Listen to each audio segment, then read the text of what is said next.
तू जर अशा प्रकारे भरलेली मिरची बनवलीस ना, घरामध्ये तुझी सगळेजणच कौतुक करणार आहेत. एवढी भारी लागते. खूप सोप्या पद्धतीने इथं सांगितली आहे रेसिपी बरं का. तर मिरची स्वच्छ धुवून घ्यायची, मधून कट करून घ्यायची. त्याच्यानंतर वाटणामध्ये का नाही धणे, तीळ आणि खोबरं किसून घ्यायचं. चांगलं खमंग परतून घ्यायचं बरं का कढईमध्ये. त्याच्यानंतर खमंग भाजल्यानंतर थंड झाल्यानंतर मिक्सरच्या भांड्यात टाकायचं. एक गड्डा लसूण आपण घेतलेला आहे सोलून. त्याच्यानंतर अद्रक, कोथिंबीर त्याचं वाटण बनवून घ्यायचं.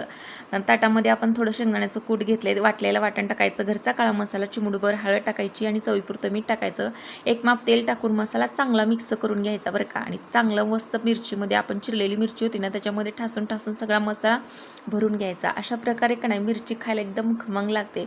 न खाणारे सुद्धा का नाही आवडीनं खातील बरं का. एवढी भारी लागते अशा पद्धतीने बनवली तर.